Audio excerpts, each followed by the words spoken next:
하늘을 볼 겨를도 없이 정신없이 세상을 살다가 마음의 먹먹함이 내 삶을 짓누를 때 그제서야 주님을 찾습니다. 행복을 느낄 겨를도 없이 분주하게 세상을 살다가 인생의 허무함이 내 삶을 짓누를 때 그제서야 주님을 찾습니다. 오늘도 여전히 주님은 그 자리에서 우리를 끊임없이 돌보시는데 부족한 내 영혼은 아직도 갈 길을 모릅니다. 내게 믿음 주소서. 내 연약한 마음 돌보소서. 한없는 주님의 사랑 알게 하소서. 영원까지 그의 백성 지키시는 우리 하나님 바라보며 살게 하소서.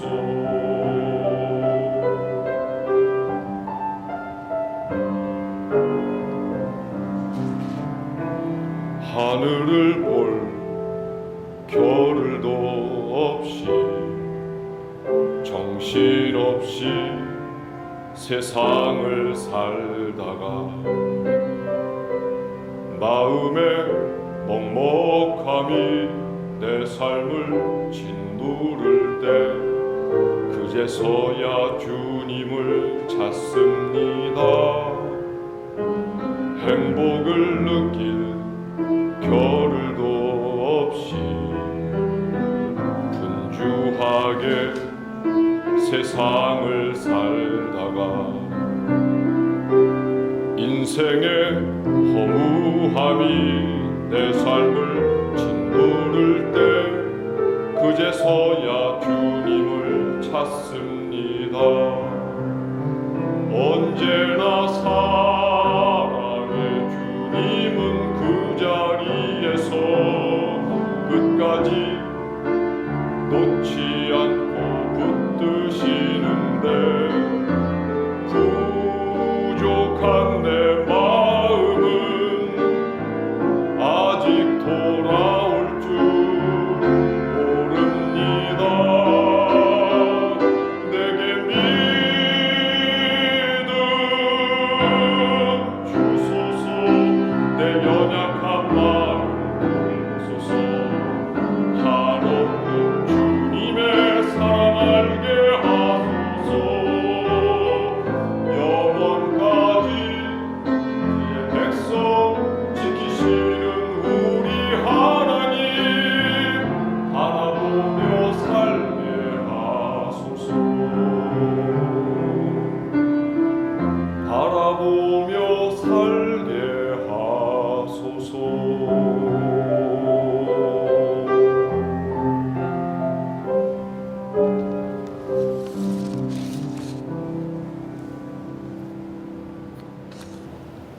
어깨 동무. 태풍이 지나간 들 주저앉아 버린 벼들을 일으켜 세웁니다.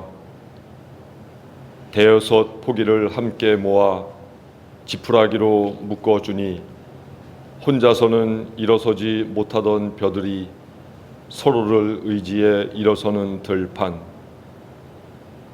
쓰러졌다 일어나 서로들 얼싸 앉다가 어깨 동무하고 다시 길을 가는 듯한 벼들을 바라보니 나도 누군가와 어깨 동무를 하고 길을 가본 지가 참 오랜 일인 것 같습니다.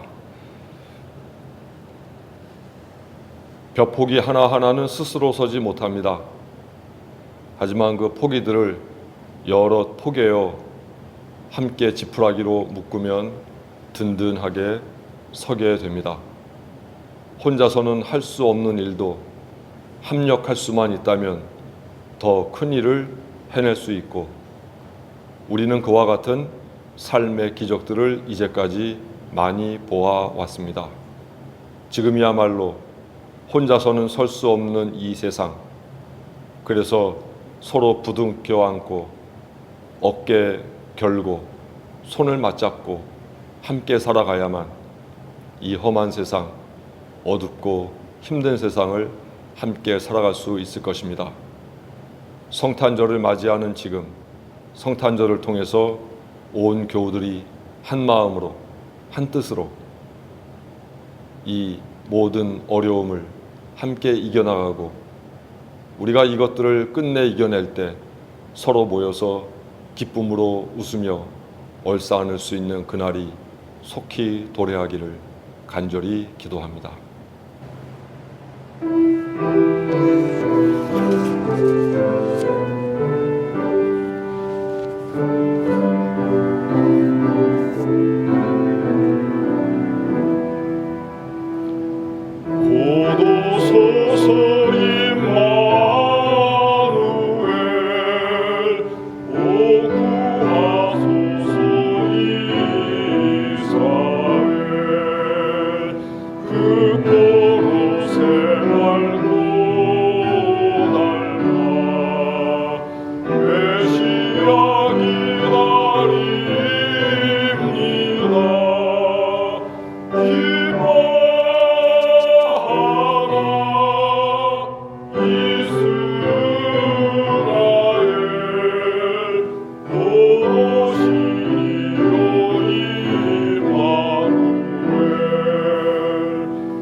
하나님, 1년 중 떠오른 해의 고도 가장 낮아 밤도 가장 긴 동지 하루 앞두었습니다. 동지 지나면 푸성기도 새마음 든다는 속담처럼 이제 깊어지는 겨울 야박하지 않고 곧 올 새해에 대한 기대감 들어섭니다. 저희 사는 시대 어둠에 갇혀 있어도 동지 팥죽 쑤어 식구들, 이웃들과 나눠 먹으며 희망 돋우렵니다. 봄에 마련해 놓았던 묵나물 한 가지씩 꺼내 먹으며 소생의 기운 키우렵니다. 이제 동지 지나 열흘이면 해가 노루 꼬리만큼씩 길어질 것 잊지 않으며 우울함으로 가득한 삶에서 조금씩 해방되렵니다. 새봄 진객으로 등장할 산수유나무, 벌써 꽃망울에 금 그어 품고 있는 노란 꽃잎에게 서서히 준비하라 귀뜸합니다. 떼지어 살아가는 붉은 머리 오목눈이들, 씨 맺힌 풀마다 내려앉아 가지 움켜잡고 고개하듯 풀씨 맛있게 먹습니다. 사랑하올 하나님, 언제든 어디서고 평상심 잃지 않는 자연 만물의 모습 부럽습니다. 저희도 그 모습 담고 싶습니다.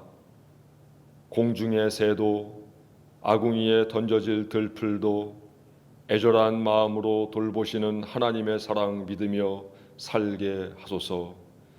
진정 믿음이 필요한 시대, 저희에게 흔들림 없는 믿음의 힘 주소서. 삶을 즐기라 하시는 예수 그리스도의 이름으로 기도합니다. 아멘.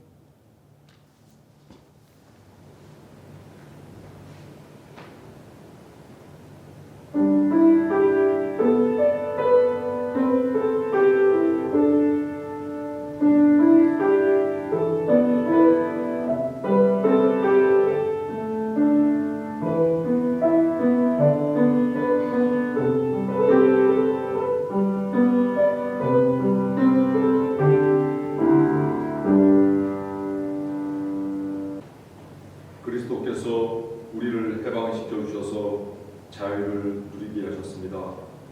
그러므로 굳게 서서 다시는 종살이의 멍에를 매지 마십시오. 아멘.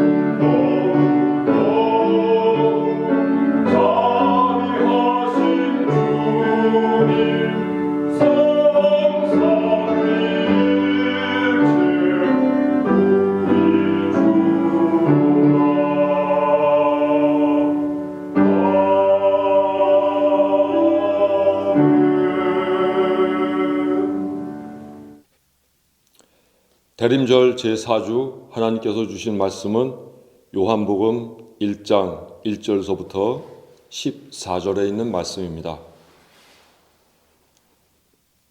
태초에 말씀이 계시니라. 이 말씀이 하나님과 함께 계셨으니 이 말씀은 곧 하나님이시니라. 그가 태초에 하나님과 함께 계셨고 만물이 그로 말미암아 지은 바 되었으니 지은 것이 하나도 그가 없이는 된 것이 없느니라. 그 안에 생명이 있었으니 이 생명은 사람들의 빛이라. 빛이 어둠에 빛이 돼 어둠이 깨닫지 못하더라. 하나님께로부터 보내심을 받은 사람이 있으니 그의 이름은 요한이라. 그가 증언하러 왔으니 곧 빛에 대하여 증언하고 모든 사람이 자기로 말미암아 믿게 하려 함이라. 그는 이 빛이 아니요 이 빛에 대하여 증언하러 온 자라. 참 빛 곧 세상에 와서 각 사람에게 비추는 빛이 있었나니 그가 세상에 계셨으며 세상은 그로 말미암아 지은 바 되었으되 세상이 그를 알지 못하였고 자기 땅에 오매 자기 백성이 영접하지 아니하였으나 영접하는 자 곧 그 이름을 믿는 자들에게는 하나님의 자녀가 되는 권세를 주셨으니 이는 혈통으로나 육정으로나 사람의 뜻으로 나지 아니하고 오직 하나님께로부터 난 자들이니라. 말씀이 육신이 되어 우리 가운데 거하심에 우리가 그의 영광을 보니 아버지의 독생자의 영광이요 은혜와 진리가 충만하더라. 아멘. 대림절을 통해서 우리는 예수 그리스도의 탄생과 그분이 이 땅에 오신 의미 그리고 역할을 함께 생각해 보고 있습니다. 오늘은 예수께서 우리에게 유일한 생명의 빛이심을 알려주는 요한복음을 통해서 주님의 탄생에 대해서 다시 한번 생각해 보고자 합니다.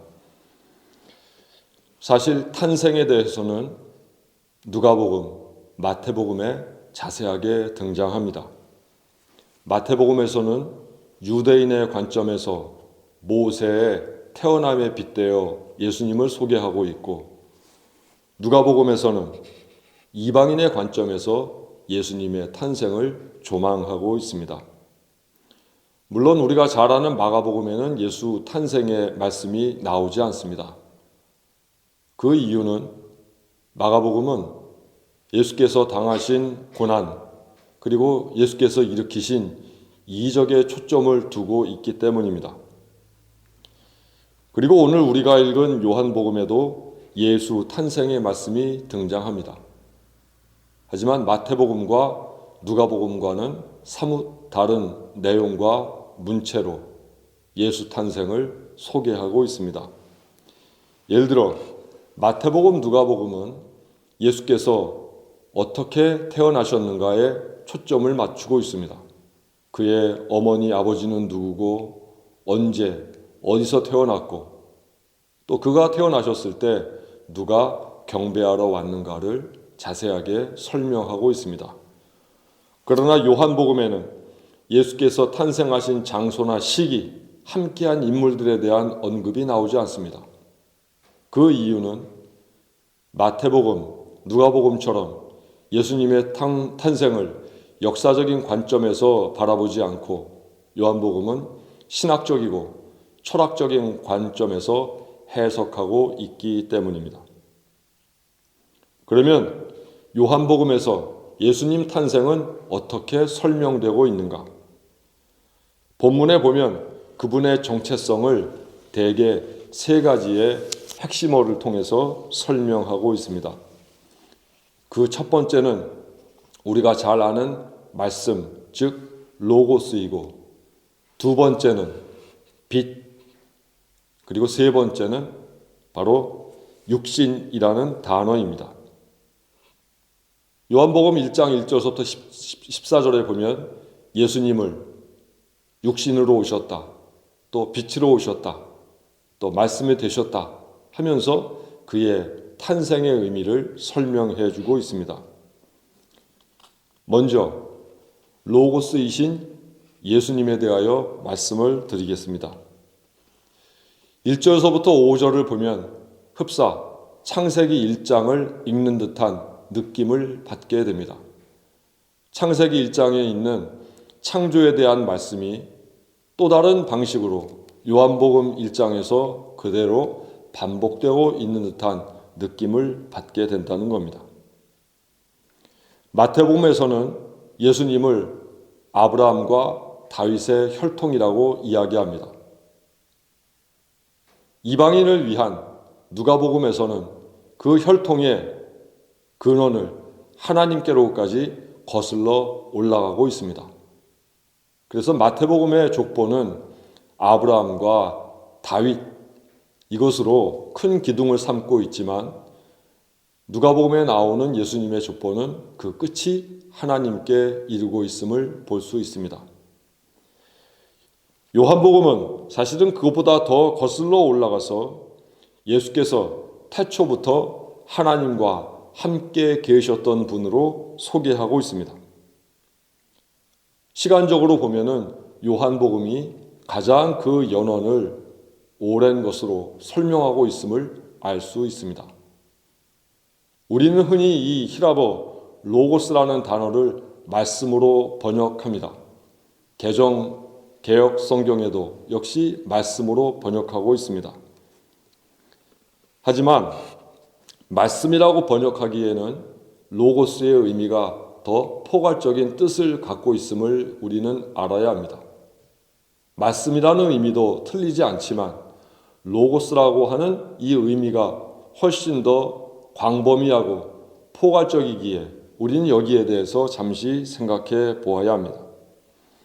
그레코 로만 세계에서 이 로고스라고 하는 것은 세상이 존재하게 된 창조 원리, 그리고 철학적으로 본다면 궁극적인 진리를 의미합니다. 따라서 로고스를 말씀이라고만 번역하게 되면 단지 교회 안에서만 통용되는 표준 정도로 이해할 수 있습니다. 그러나 요한복음에 나와 있는 로고스를, 그 본래 뜻을 우리가 살펴보면 세상에 대한 창조 원리로서, 궁극적인 진리로서 이 땅이 지금까지 유지되고 생존할 수 있게 만든 하나의 창조 원리로서 존재하는 것임을 알 수 있습니다. 그래서 저는 굳이 로고스를 말씀이라고 번역하지 않고 그냥 로고스는 로고스라고 두는 것이 좋겠다, 그런 입장을 갖고 있습니다.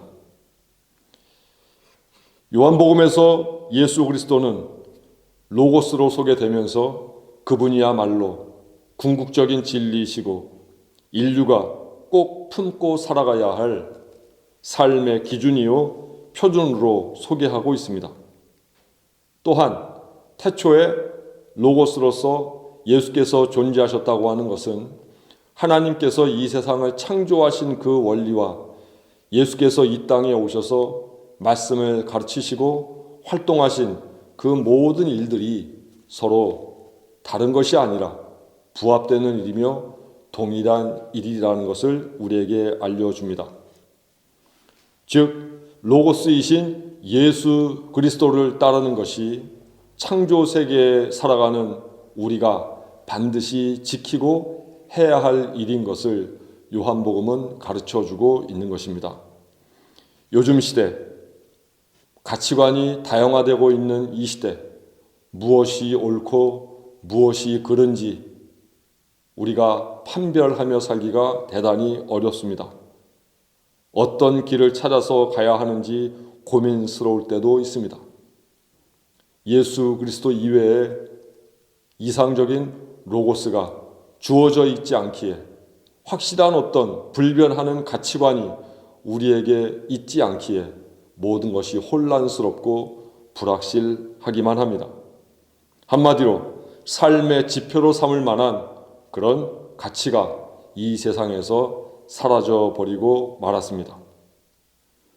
더군다나 신자유주의라는 괴물이 등장한 이후 세상에서는 이러한 가치, 변치 않는 가치는 다 없어져 버리고 오직 자본만이 신이 되는 만몬주의가 판을 치는 세상이 되고 말았습니다. 우리는 지금 이때에 이 혼란의 시기에 로고스이신 예수 그리스도를 믿으며 그를 따르며 혼란스러운 이 삶의 해답과 유일한 길을 찾아가야 합니다.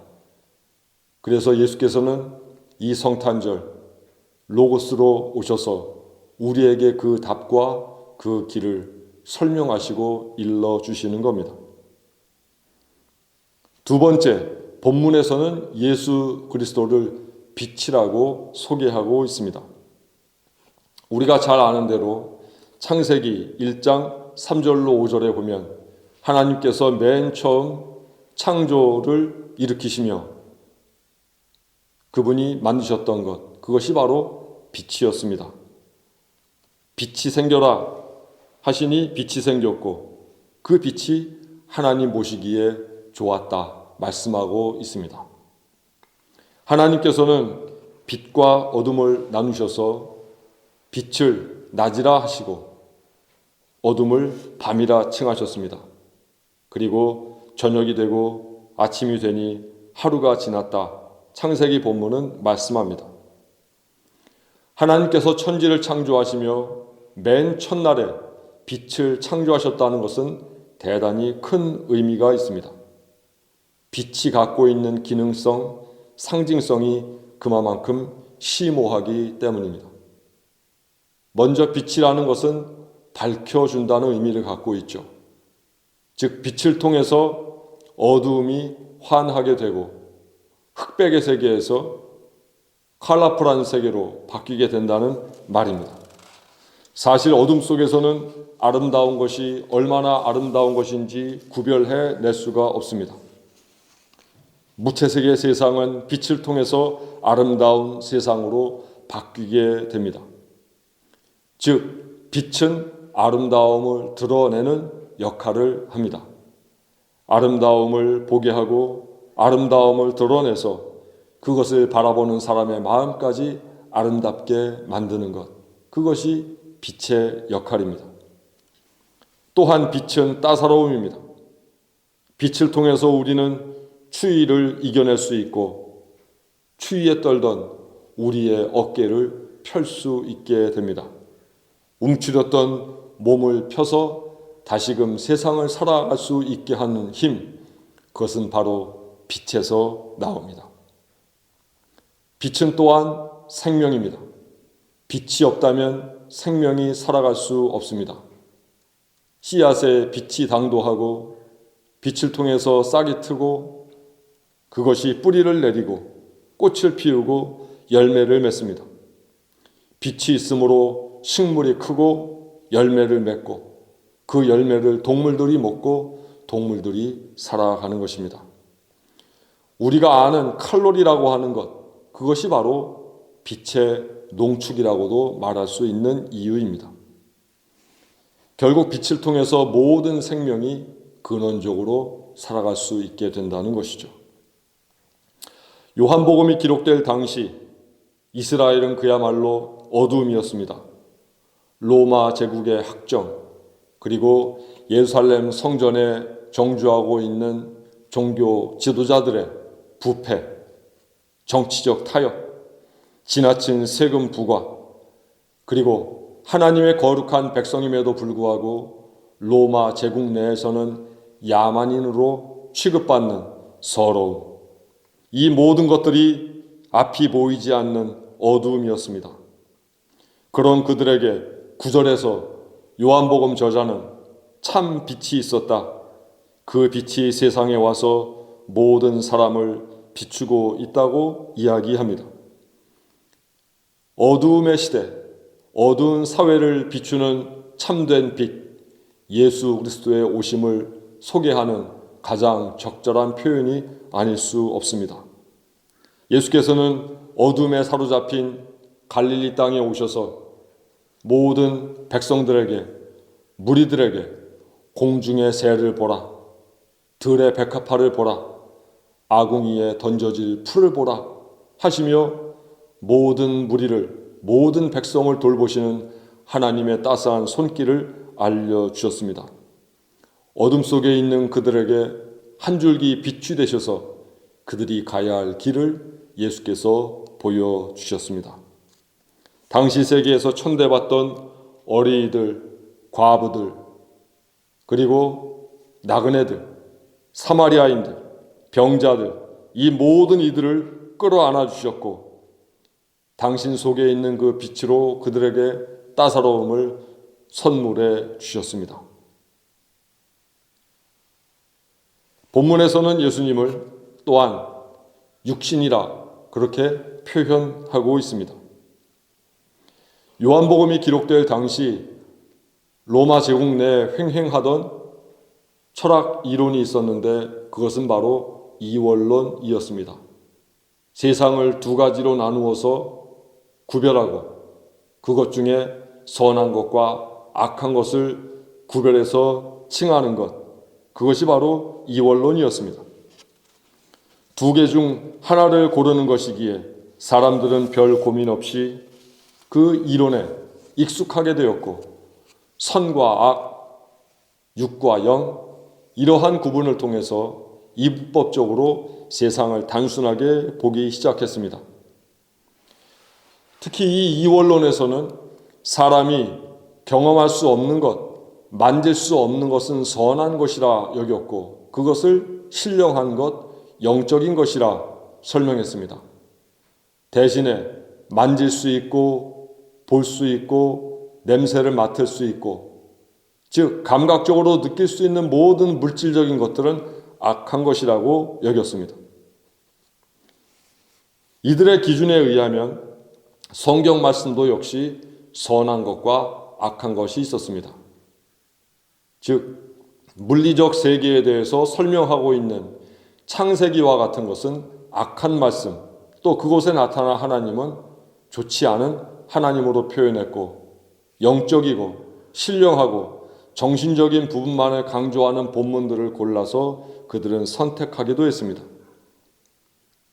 특히 마태, 마가, 요한복음에 대해서는 거부하는 경향이 많았고, 영적인 부분을 전한다고 믿었던 누가복음에 대해서만 그들이 채택했고, 그 중에서도 구약을 인용하고 있던 모든 부분들은 삭제하면서 오직 영적이고 믿음에 대한 것, 이런 것들만을 강조하게 됐습니다. 그들에게 있어서 유용한 것은 오직 영적인 지식을 전하는 본문이었습니다. 그래서 성경에 나오는 인간적인 삶을 다루는 윤리라든가 도덕, 이런 것들은 모두 그들이 거부했습니다.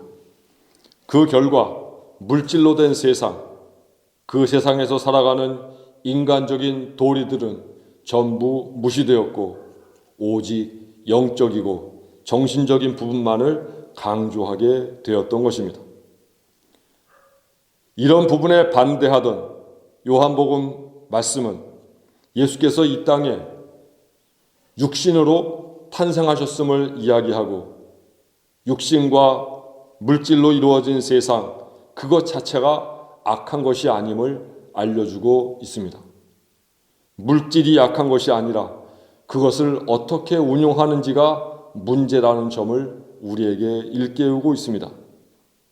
물질을 가지고 무엇을 할 거냐, 육신의 어떤 생각과 가치관을 지니고 사느냐에 따라서 우리의 육신과 우리가 소유한 물질은 악하게 되기도 하고 선하게 되기도 합니다. 하나님께서 세상을 만드신 후 당신 보시기에 좋았다 하신 것은 애초 이 세상이 선하게 창조된 것임을 우리에게 가르쳐 줍니다. 좋았다라는 말은 선하다라는 말로 바꾸어 볼 수 있습니다. 하나님 보실 때 모든 창조 세계는 선한 세계였다는 말입니다. 따라서 본래 선하게 창조된 세상으로 회복시키시려는 것, 본래 선하게 창조된 인간으로 회복시키시려는 것, 그래서 세상도 사람도 다시금 보시기에 선하고 보시기에 좋은 존재로, 그런 것으로 부합하게 만드시려는 것, 그것이 바로 육신을 입고 물질로 된 이 세상에 오셔서 구원의 뜻을 펼치신 예수 그리스도의 의도요 뜻입니다. 성탄절은 바로 그 로고스와 그 빛을 받아들이고 다시금 선하게 회복되어야 할 육신과 물질의 본질에 대해서 일깨우는 날입니다. 사랑하는 교회 여러분, 이 성탄절기를 통하여 우리가 로고스이신 예수, 빛이신 예수, 육신으로 오신 예수, 그 분을 기념하고 우리는 그분이 이 땅에서 펼치시고자 했던 구원의 의도를 다시금 회복하는 일에 앞장서야 합니다. 성탄절은 기쁜 날이기도 하지만 또한 우리가 새롭게 결단하는 날이 되기도 해야 합니다. 빛으로 오신 예수께서 위기에서 우리에게 희망을 알려주신 것처럼 우리도 어쩌면 어둠으로 가득한 이 세상, 이 시대, 희망과 평화의 새로운 창조가 예수 그리스도의 성탄을 통해서 이 땅에 나타날 수 있도록 우리 모두가 헌신하고 그 소명을 감당해야 될 것입니다. 그 일에 앞장서고 결단하는 이 성탄절기가 되기를 간절히 바랍니다. 기도하겠습니다. 하나님 아버지, 로고스이시고 빛이시고 육신으로 오신 아기 예수의 그 탄생의 의미를 요한복음을 통하여 살펴보았습니다. 그 말씀 기억하며 우리도 예수 그리스도께서 보여주신 로고스의 삶 따라가게 하시고 빛의 삶 본받게 하시고 육신으로 오셔서 다시금 선한 세상, 선한 육신, 선한 물질로 회복시키시고자 하는 당신의 그 뜻을 제자로서 뒤따르게 하옵소서. 이 성탄절기가 이 모든 일들을 다시금 시작하는 결단의 날 되게 하옵소서. 예수 그리스도의 이름으로 기도합니다. 아멘. 평화의 인사 나누시겠습니다. 예수 그리스도 기준 삼아 살겠습니다.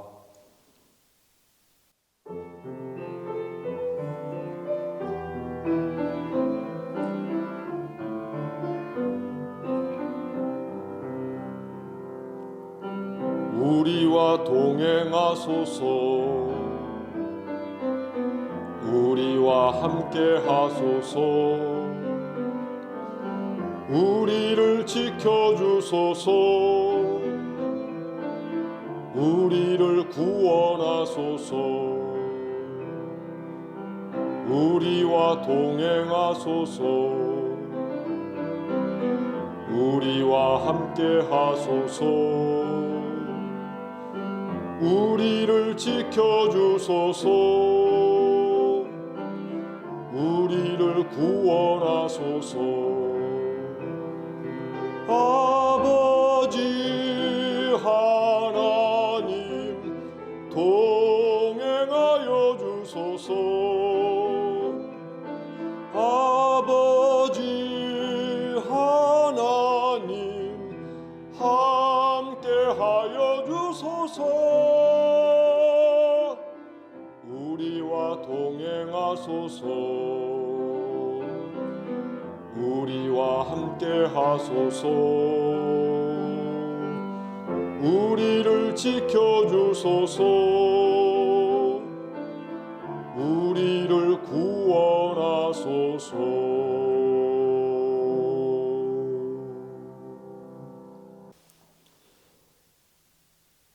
예수 그리스도를 본받아 사십시오.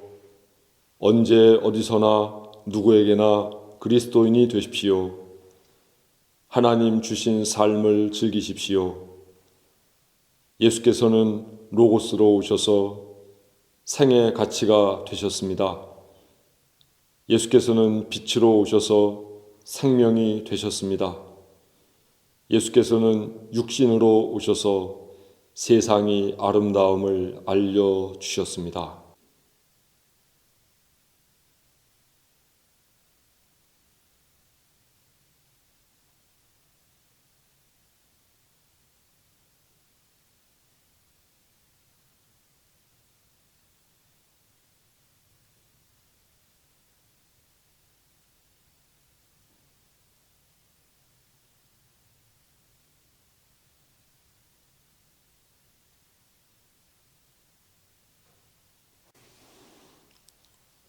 지금은 우리 주 예수 그리스도의 은혜와 하나님의 크신 사랑과 성령의 교통하심이 비록 힘들고 어려운 세월 살고 있지만 이 성탄절기를 통해서 예수 그리스도를 통하여 주시는 거룩한 하늘의 은혜 품어 안고 그 누군가에게 좋은 선물이 되어 좋은 기쁨이 되어 살고자 하는 원천 신앙 공동체 모든 식구들 머리 위에 지금부터 영원토록 함께 하시옵기를 간절히 축원하옵나이다. 아멘.